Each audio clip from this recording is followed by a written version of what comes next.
Hi everybody, welcome to my studio on a beautiful summer morning. It's beautiful here in Portland, Oregon. So I thought I would just get on YouTube today and share some thoughts with you on underpainting. I just got done working very intensively on my latest workshop, Light and Shadow, which will be available pretty soon. I'm thinking a few weeks. So look out for that.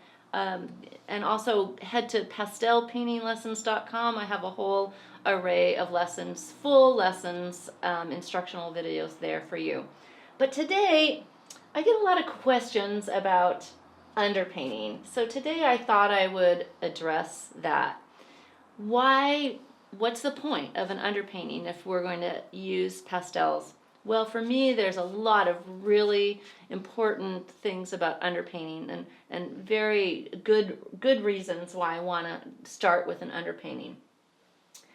For me, the primary reason for an underpainting is to approach my painting differently. The whole process becomes different. I get to have a much more spontaneous, serendipitous start, which is something I really love. Been painting a long time, and so I want to have that little bit of excitement and serendipity in my work. So an underpainting is something that gives me that right off the bat. Another reason that I find that I love doing the underpaintings is typically I want to cut the white on any paper surface, whether I'm using Wallace or pastel matte, any kind of surface that is on the light side. I don't want those little bits of white popping through. So an underpainting gives me the opportunity to just get rid of that entirely and have a little bit richer painting surface to begin with. The other thing that I really, really love about underpainting is that it gets me over that blank page right away. I have a start that is much more playful and exploratory, and I can do 3 or 4 or 5 underpaintings really quickly in the studio and set them aside, maybe even set them aside for the next day or even the next week. But I have something that I've already begun. I'm not facing that dreaded white page. I have a beginning. So that's another like super great reason for underpainting. So I'm going to show you some examples of typically ways that I would approach underpainting. And really the sky's the limit when it comes to underpainting. Just grab whatever you've got in your studio and play around, explore. What if I put this down and then this over the top, and what's going to happen? So I'm going to show you some examples of that. All right, I'm going to start out simple. And this is Wallace paper and just graphite. And I love doing graphite drawing on the sanded surfaces. There's just something about the way graphite goes down on these surfaces that's super satisfying. So this is just graphite. Graphite. So what I like to use are these Create-A-Color monolith pencils. This one happens to be an HB. I love the way these feel, the kind of weight of them, and the way the graphite goes down on the surface. The only thing about these guys is they don't have a wooden sheath. So if your studio is got a cement floor, or if you're outdoors and you drop one of these guys, it will crack in half, and that's kind of the end of it, or well, it makes it half. So, but these are really wonderful.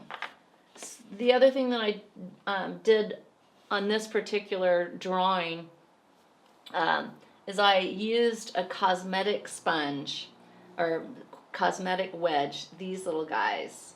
And you can buy these at the drugstore in a package really inexpensively. I know that Pan Pastel sells a nice little array of blending tools, but honestly, these are really inexpensive, and you don't want to spend a lot of money on these. So you can move the graphite around. You can also use these. These are very effective at erasing or removing pastel layers if you need to. If you ever get in a bind. Okay, so here's the graphite. All right, this one. This one's pretty exciting. I really like this. This is Wallace paper that has been toned with yellow ochre acrylic. That's the color. And then I have used an oil wash on this. And so I've thinned the oil paint so it's really, really thin. And I've done that with Gamsol. Let me get the Gamsol. Hang on. That's not it. That's something else. I gotta have the big one. Yeah. Gamsol, it comes in really all different sizes. Of course, I have to have the big one because most of the oil paintings that I do are on the large side. But this is the product, Gamsol. It's odorless mineral spirits, and for most oil painters these days, this is the preferred thing to thin your paint with, and also to clean up, to clean your brushes with, at least to start. Okay.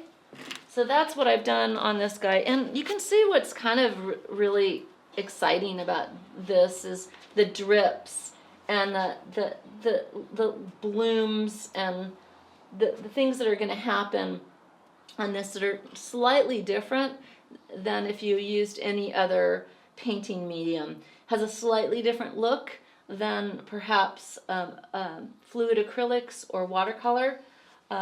So I really enjoy that. Also, the other thing that I have tried is applying the pastel when it's not quite dry. So you're going to get a kind of, your pastels are, you want to use pastels that you're willing to do that with. You're going to get almost like you're going to create a painting medium in a way with the pastels. More of a fluid medium. So that's that.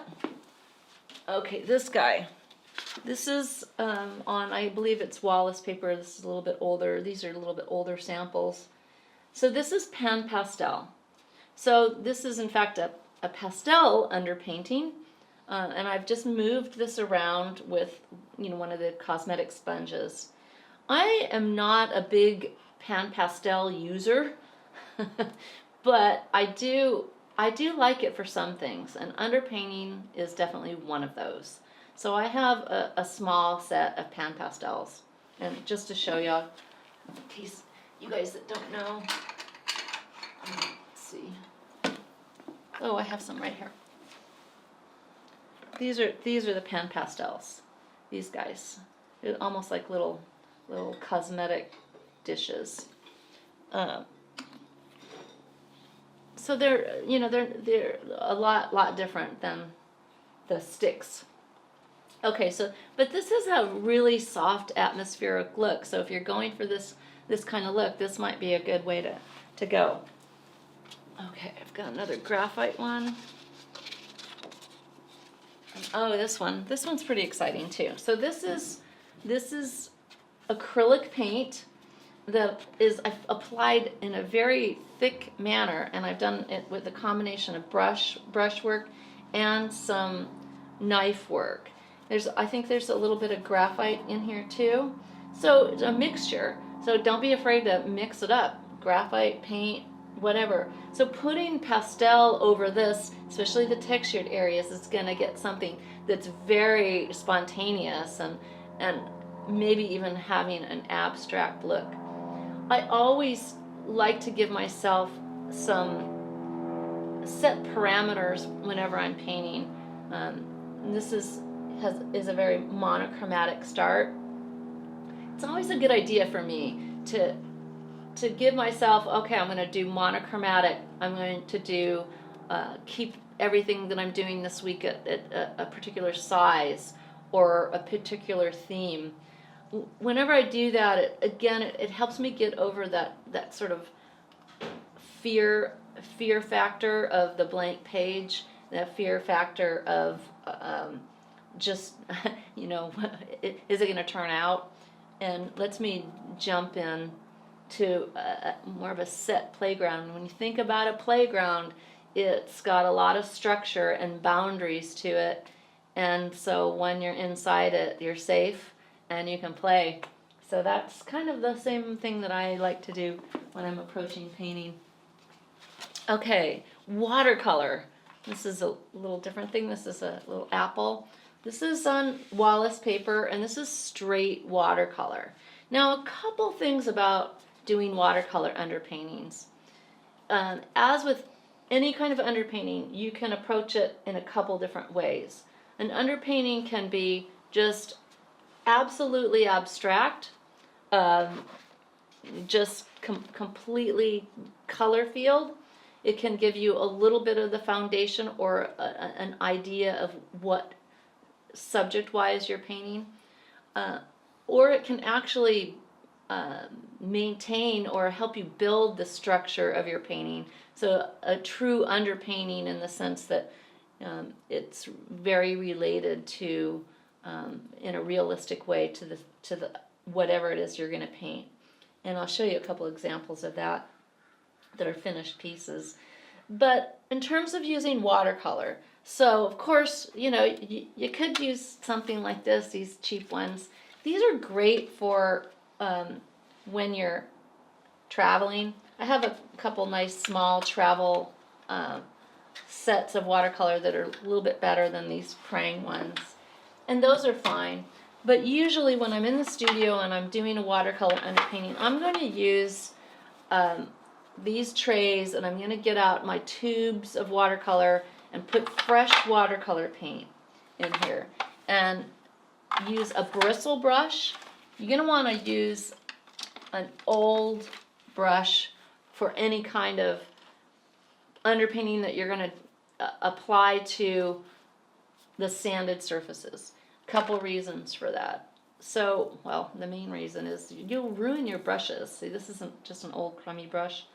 If you use your sables or your synthetics, you'll just ruin them.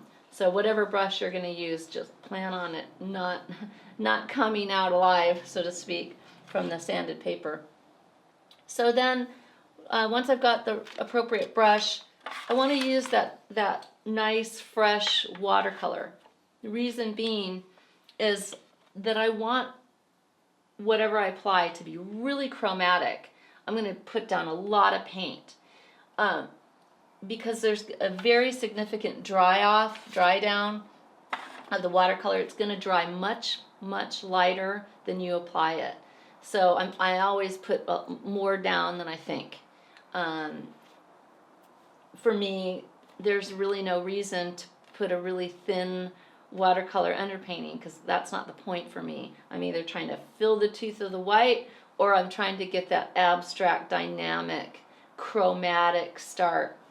If you guys know anything about my painting, how I kind of approach things, usually I'm wanting to start out more chromatic, and then the rest of the process of painting for me is usually one of neutralizing and settling down that intensity and orchestrating it from there. I find it's way harder to get that intensity later if I've lost it. So I want to get it right off the bat. And underpainting, and another great reason for underpainting is I know I can get that intensity right from the get-go with a dynamic underpainting. Okay, here's a little less dynamic underpainting, but this is an example of, again, that kind of softer mode. It's pastel that I've simply moved around with isopropyl alcohol. Yeah, there it is. And thank you. Thanks, Kev. So isopropyl alcohol, I use the 70%. I just keep the 70% in my studio. The 90% version of this, it's a little hard on some of the papers. If you're heading to Wallace or the pastel mat, it's fine. Those papers will take a beating. They'll take the 90%, but Color Fix and some of the others, not so much. So just to, on the safe side, I just keep the 70% in my studio. You can also use water to move around the pastel. You can also use Gamsol. Water and Gamsol, however, take a little bit, well, quite a bit longer to dry. The alcohol dries very, very quickly. That's the advantage of it. Disadvantage is it's alcohol, and if you're traveling with it, you know, sometimes, you know, you don't want to bring that on a plane or anything. So, yeah, so that's that. So this is a nice way to go. Nice soft look here. Okay. Then again, mixing these ideas. This is another example of watercolor and graphite combination for an underpainting. And so all these ideas, we can play around with them and mix them together. Just that what if in your studio. All right, now I'm going to talk about the thing that I like the most for underpainting. It's really my jam, is fluid acrylics. So these are high flow acrylics or fluid acrylics. Now look at these colors. Really some pretty wild colors. Is fluorescence, and let's see what else I've got in here. Yeah, so look at these really, you know, really fun colors.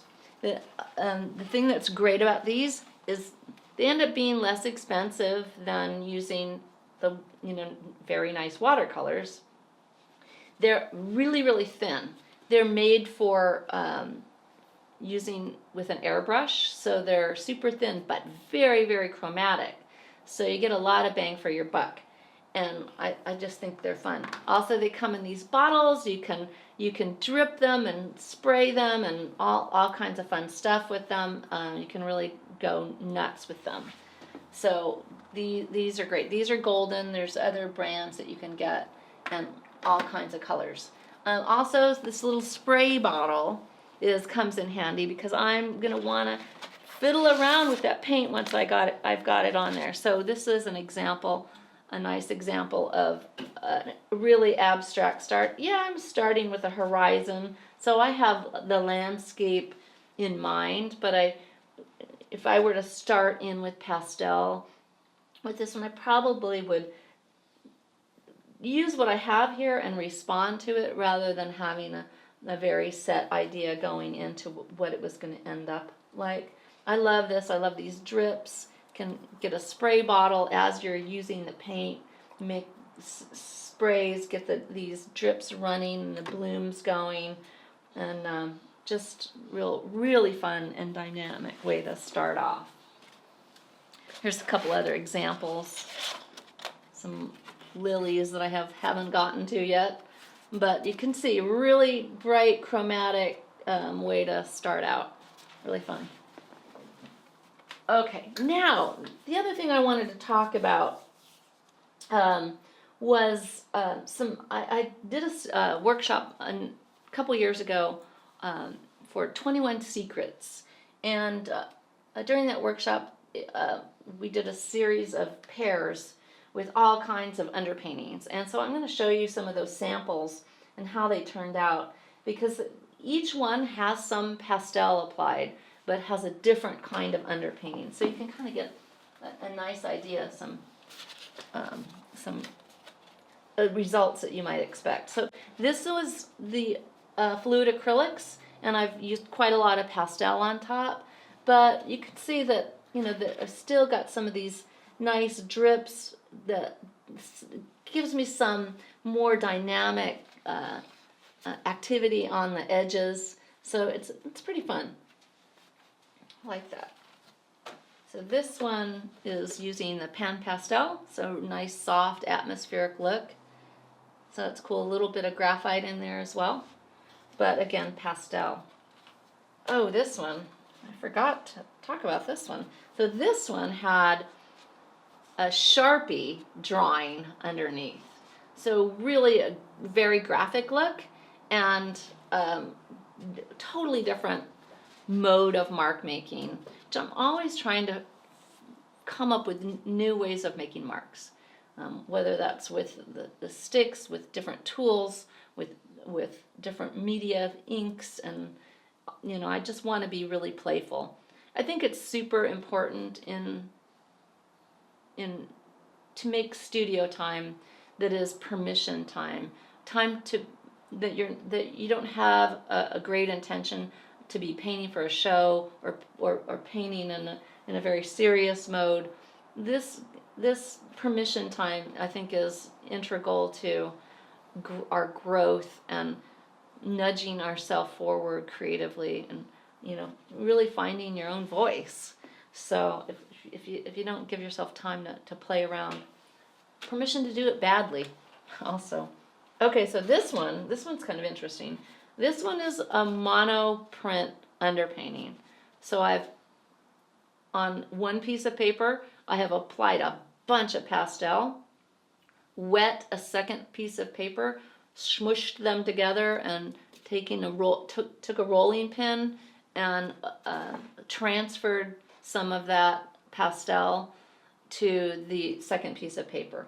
And so then I'm going to get this really abstract, dynamic underpainting with some very interesting edges and little splotches and textures. So this is really cool. Really, that's a really fun thing to do. Okay, this one, I like this. This one's very rich. And this is an oil wash underpainting with pastel over the top. I like this a lot too. Now this one's pretty cool. This one has stenciling in the background, and I have a couple examples. These kinds of things are been applied before the pastel. So again, just gonna get really spontaneous kind of background that I really couldn't get on my own. At least I can't. I have to have some help to get these this variety of color and texture. All right, so this is the monoprint side. Let me show you. Put these together. Let's see. Yeah. So this is the one I transferred onto this. So that's pretty fun. So now now you have two to play around with. It's very interesting. And this one actually has collage. So the collage is applied in different papers. I kind of collect different kinds of interesting papers. And so I've applied some paper and done that with matte medium, and then the pastel over the top. It's really fun. Now, last thing I wanted to share a couple other things I wanted to share with you. So, I wanted to show you this. This is a self-portrait I did a number of years ago. Kind of like it. And what I like about it, it has an underpainting that's pretty structured. So it is, the underpainting has the elements. So this is this dresser has very little pastel on it, and I like the way this turned out. It's very jewel-like over here, and so when I did this, I painted myself first with the watercolor, and I let some of the watercolor pop through here and there throughout the entire painting, and I think that worked out really nicely. It gives me a couple of things. I've got the structure of the figure and the elements in the piece, but I get another pass with the pastel, so I get another chance to get it right. So that's pretty cool. And let's see. I've got a couple of my variations. I have the poster somewhere. So let me just show you the poster first. So a number of years ago, I did a series of 100 of these little imaginary landscapes. They were imaginary. This place doesn't exist. A lot of people ask me, hey, where is that? Well, it was a made-up scene. But when I did it, I used pastel on every single one, but I let myself play. And I didn't do one every day. I did them over the course of about 3 months. Some days I did none, and some days I would do 4. But I always felt like if I did one, at least I had accomplished that. I had gotten to my easel. So it was very meditative and very informative for me. And I let myself play with the media, and particularly underpainting. I did a lot of different kinds of underpaintings, and it was really changed my whole working method. And so I'll just share a couple of these. So this has a fluid acrylic underpainting, kind of unexpected color, like these neutrals and lots of intensity up here. Lots of intensity orchestrated to the focal point, which is something I like to do a lot in my paintings. So this one is a different kind of look, has that pan pastel again. This one has the Sharpie underneath it, so different kind of mark making, much more graphic. That's just a few of those. All right, you can check those out online too. I have a couple videos of me painting the variations. Okay, so this is something I want to show you. This is some student work. This is a student I've worked with for a while. These are the art boards. These are a pastel painting surface. And she's just used fluid acrylic on these. And she's applied these with a brush and also with a scraper. Basically this. She's applied the paint with this. And she just moves it around and she gets these very interesting looks, and these are perfect for underpainting. So check these out. This one's maybe suggestive of a landscape. This one maybe could be, depending on its orientation. And of course this one very much trees. But these are pretty interesting. So she's scraped these tree trunks, so using more of a subtractive mode. And this one's, so yeah, these are very interesting. And there's one last thing that I want to share with you, and I'll let you guys go, is this book by my friend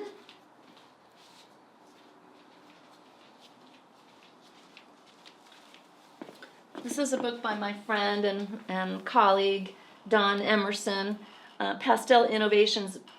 Dawn she's such a dynamic painter. I love her work. She does these beautiful pieces of animals, particularly horses. And in her book, she's really collected a lot of step-by-step ideas on how to really mix up your mark making, additive, subtractive marks, transfer paper, monotype, stenciling, and stamping. So many of the things that I've been talking about, she's outlined really succinctly in this book. I think it's a wonderful book. So check this out by my friend Dawn.